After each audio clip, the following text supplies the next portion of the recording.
Hello there. हमारा जो question है वो मैच द कॉलम वाला क्वेश्चन यहाँ गिवन है हमें।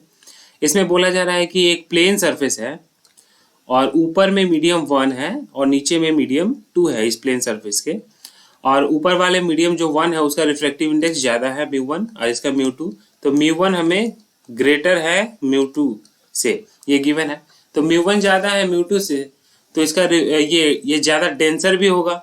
मीडियम 1 ज़्यादा डेंसर है तो हम इसे डेंसर मान रहे हैं और इसे इसके रिस्पेक्ट में रेयरर मान रहे हैं।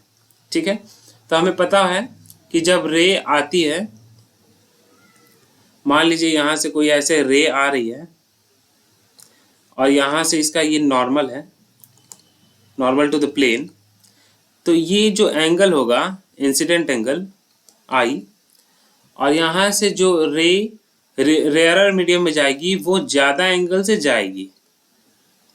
ठीक है, एंगल ऑफ रिफ्रैक्शन जो आर होगा वो ज़्यादा होगा अकॉर्डिंग टू स्नेल्स लॉ। तो हम यहाँ क्या देख रहे हैं कि जो पॉइंट 1 कॉलम 1 में दिया गया पॉइंट 1, उसमें क्या बोला जा रहा है कि जो प्लेन सरफेस है, ऑब्जेक्ट यहाँ मीडियम 1 में रखा गया है, उससे यहाँ पे रेज आ रही है ऐसे, और यहाँ पर नॉर्मल जो होगा ऐसा कुछ होगा। ठीक है, तो ये जो रेज जिस एंगल से आ रही हैं परपेंडिकुलर के रिस्पेक्ट में जो एंगल होगा वो रिफ्रैक्ट होने के बाद रेयरर मीडियम में रिफ्रैक्ट हो रही है, तो वो परपेंडिकुलर से अवे जाएंगी, दूर जाएंगी, कुछ ऐसा होगा। फिर यहाँ भी कुछ ऐसा होगा। तो ये एक दूसरे से मिलेंगे नहीं, तो वर्चुअली इन्हें हम एक्सटेंड करके मीट करा सकते हैं।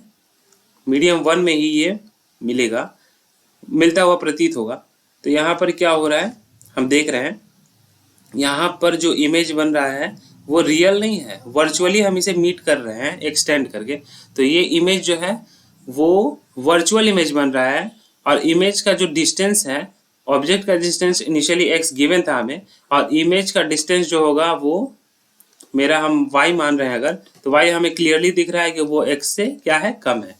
तो इस हिसाब से हम ऑप्शन जो मैच कराएंगे 1 का वो होगा। इमेज तो क्या हमने देखा, इमेज मेरा वर्चुअल इमेज है और उसका जो डिस्टेंस है वो x से कम है, तो वर्चुअल इमेज का d हो गया, और image distance less than x, यानी b और d मुझे मैच कर रहा है 1 का।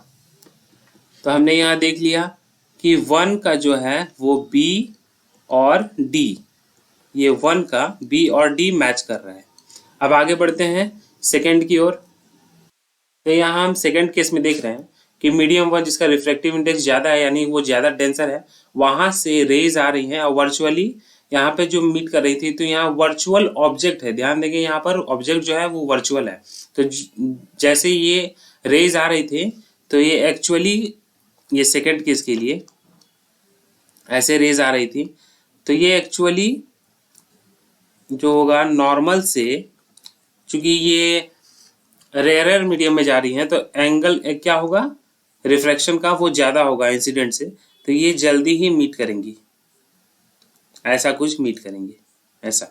अब मेरा ऑब्जेक्ट यहाँ वर्चुअली जो मैच कर रहा था इसका, तो यहाँ ऑब्जेक्ट था, यहाँ इमेज था, तो हम यहाँ क्लियरली देख रहे हैं कि जो इमेज है यहाँ रियल बन रहा है, क्योंकि रेज एक्चुअली में मीट कर रही हैं, उन्हें एक्सटेंड करके मीट नहीं कराया जा रहा है, वो एक्चुअली में मीट कर रही हैं। तो इमेज जो है वो रियल यहाँ बन रहा है, लेकिन वो डिस्टेंस सिमिलरली सेम क्या हो रहा है यहाँ पे, वो कम है, ऑब्जेक्ट के डिस्टेंस से कम है। ठीक है, x से यहाँ कम है, तो यहाँ भी हम देख रहे हैं y जो है x से कम है। तो सेकेंड ऑप्शन के लिए भी हम क्या बोल सकते हैं कि इस बार मेरा जो इमेज बना वो रियल इमेज बना और इमेज डिस्टेंस का सेम कम हो रहा है, तो यानी सेकेंड का जो होगा वो हो रहा है मेरा रियल इमेज का C और यहाँ पे B, तो यहाँ इसको हम बोल सकते हैं B और C। अब ऑप्शन में मैच करा के देख लेते हैं मुझे एडवांटेज मिल रहा है कि नहीं। तो 1 का B और D मैंने मारा था, तो B और D किसी का नहीं है, यानी ये ऑप्शन मैच कर रहा है। सेकंड का B और C मैच कर रहा है, बस ये दोनों तो कंफर्म है, तो उसके बाद कोई इस तरह का ऑप्शन और किसी में नहीं आ रहा है, तो यानी मेरा आंसर यहाँ पर क्या हो रहा है, 1 करेक्ट होगा। लेकिन अगर हम सभी ऑप्शन को मैच करें, तो हमने तो 2 ऑप्शन देख लिए सही हैं, अब आगे भी देख लेते हैं। तो थर्ड केस में बोला जा रहा है कि इस बार ऑब्जेक्ट जो है वो मीडियम 2 में है और वो उसका रेज जो है वो रिफ्रैक्ट होकर मीडियम 1 में जाएगा। तो हमें पता है रेयरर टू डेंसर अगर जाता है, रेयरर टू डेंसर अगर जाते हैं हम, ये अगर नॉर्मल है तो ये एंगल से ही नॉर्मल की तरफ अलाइन होती है, नॉर्मल की तरफ अलाइन होती है, ऐसा कुछ होगा, नॉर्मल की तरफ अलाइन होगा, फिर इधर से भी नॉर्मल की तरफ अलाइन होगा। ठीक है, तो ये क्या हो रहा है, ये तो फिर दूर ही जा रही है, ये एक्चुअल में मीट नहीं करेंगी। तो फिर इसको पीछे की तरफ हम एक्सटेंड करें अगर, तो ये मिलती हुई प्रतीत होती हैं, कहीं पर ये मिलती हुई हमें दिखती हैं। वो होता है वर्चुअल इमेज का पोजीशन, और वो जो डिस्टेंस है इस बार y, वो y मेरा क्या है, x से ज़्यादा है, तो वर्चुअल इमेज बन रहा है और डिस्टेंस भी मेरा ग्रेटर है, यानी a और d। तो 3 का मेरा क्या हो गया, a और d हो गया। उसी तरह से फोर्थ का देख लेते हैं।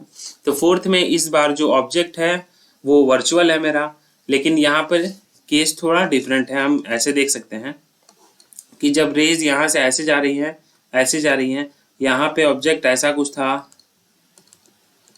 वर्चुअली ऑब्जेक्ट यहाँ पर मीट कर रहा था, ऑब्जेक्ट यहाँ पे था। अब ये डेंसर में जा रही हैं तो नॉर्मल की तरफ शिफ्ट होंगी, तो नॉर्मल की तरफ अगर शिफ्ट हो रही हैं तो ये कुछ ऐसा होगा। ठीक है, तो यहाँ पे इमेज बन रहा है, तो हम क्लियरली देख रहे हैं इस केस में भी मेरा y जो है वो ग्रेटर देन x है, और इस बार इमेज भी मेरा रियल है, तो इमेज रियल हो गया और y ग्रेटर देन x हो गया। तो ये ऑप्शन क्या हो रहा है, ऑप्शन हो गया मेरा a और c, तो a और c इसका करेक्ट आंसर हो गया। तो इस हिसाब से चारों ऑप्शन मैच कर गए, तो option 1 is the correct answer. Thank you.